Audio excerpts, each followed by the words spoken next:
Minister, thank you for welcoming us this morning in your beautiful edifice. I think this is really good. And then, as I was telling you, this is how we demonstrate government. Government has a place of excellence. So whenever we set the example, we expect everyone to follow us. I'm extremely impressed with the work that has been done here and how beautiful even the conference room is.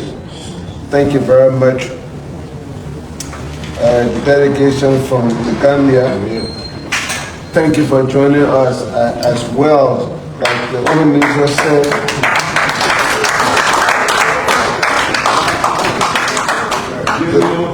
the composition of your delegation speaks volume to our relationship. And our friends from the LCRC, LEC, my colleague from EPA, and everyone here, I join all of us to welcome you this morning.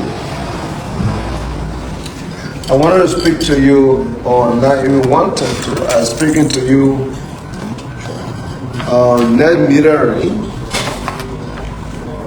and the NDC, our nationally determined contribution, in a few minutes. So we take on the diplomatic hat and put a little bit hat of professorship, which also do as part of our job in terms of what we do. So we're going to look at the nationally determined contributions, commitment that countries made, what is it? We'll look at a little bit of net metering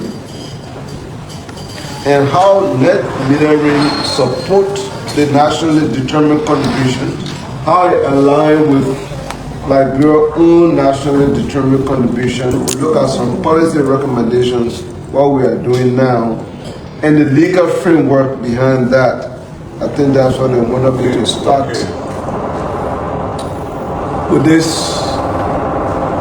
Guys, what you guys said, I can get talking right here and we don't have to project it. It's going to be a bit of a distraction, so yeah, we'll not force it too much.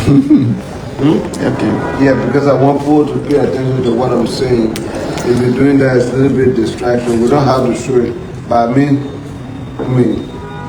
be singing to the choir. These are people who know this stuff. I just want to get a little bit of background.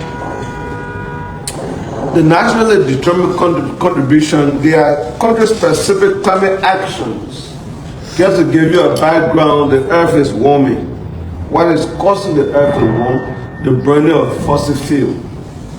The sources, one of those is, especially in the developed world where they burn coal and other things to generate electricity, is contributing a big portion of the greenhouse gas that is warming the earth. What do we do about it? So in 2015, the world gathered in Paris to come up with this document called the Paris Agreement. And part of that agreement says each country determine how you will lower your greenhouse gas emission. So it's called nationally determined contribution. So each country by yourself, tell us how you're going to be able to reduce your greenhouse gas, and we'll hold you accountable to it. So all countries in the span of 5 years, we developed a document called the Nationally Determined Contribution, and we sent to the UNFCCC, and then we follow up in terms of implementation of that. The goal is to lower the global temperature below 2 degrees Celsius, and our goal is 1.5. It's getting tougher now to get that. So the reduction that will include emission reduction, especially in energy.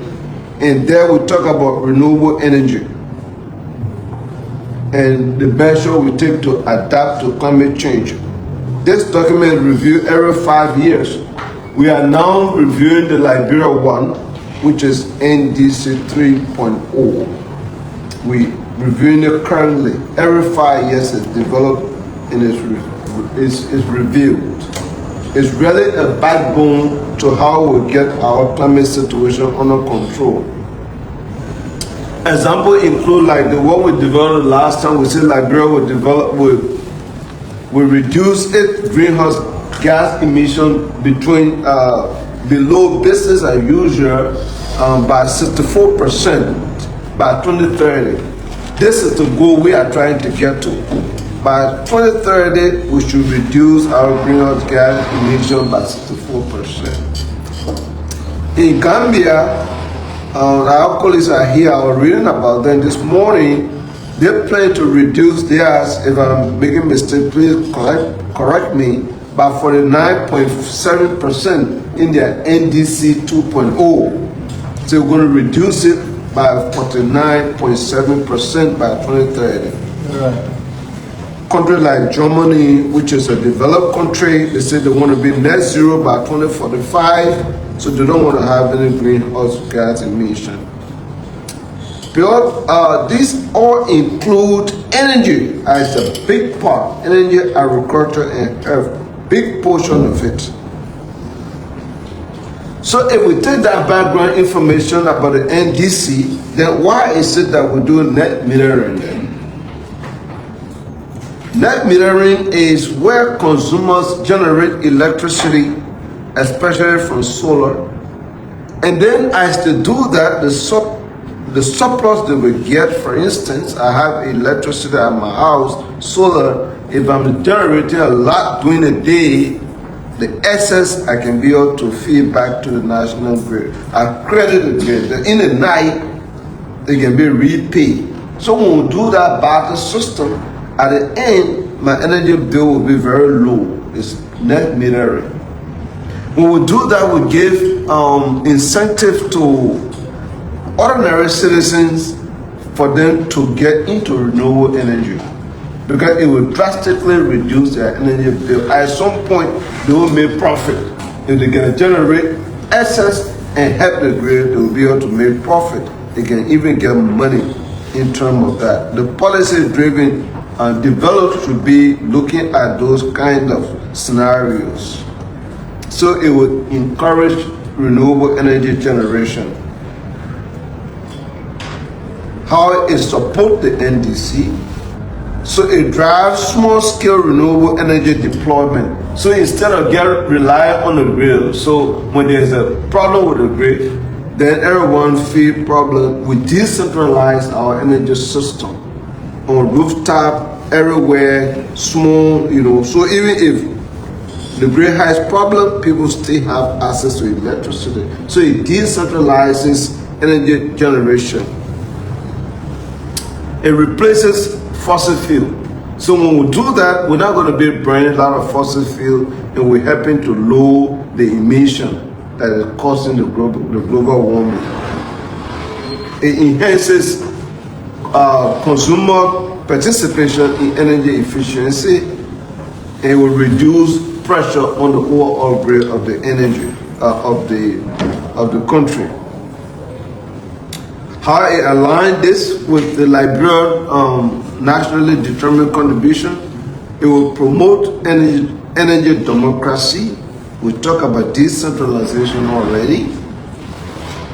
Encouraging private sector and household investment, because people now can be able to invest and be able to get a return on their investment. They can invest more. It supports creation of green jobs and skill development when we do that. The more we get renewable energy, the more we put people to work, the more we have access to clean energy. It enhances greater stability in emerging economies such as Liberia. It will help us for communities to build resilience against climate change.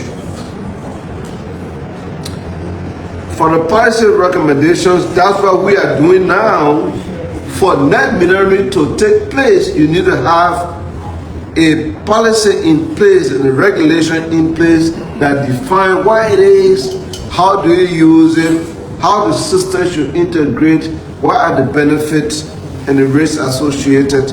Those all have to be developed in a policy and eventually into a regulation that guide the process.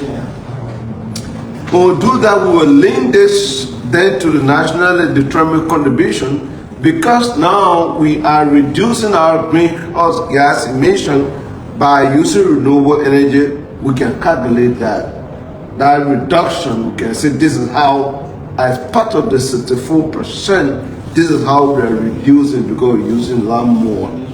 There are also even a possibility wherein that can be calculated for carbon credit. We can also be able to generate carbon credit from it. But for this to happen, we need to conduct a lot of awareness to get our people informed. While Liberia is getting involved with this, there is law to back it. Like the minister said, we have policies to back it. The electricity law of 2015 clearly laid a foundation for Liberia to go renewable energy. The renewable energy, the rural renewable energy, even the act that created them, everything they do is embedded within it. What nation, of course, we are here. Mines and Energy, LERC, EPA, LEC, and other institutions. So I think this is the background. We're not to set it up, not to bore you up, but we're to say that what we're doing is backed by law, is backed by the Paris Agreement, and everything we're doing here is in place. They are structurally done, and it has a lot of benefit. Thank you very much.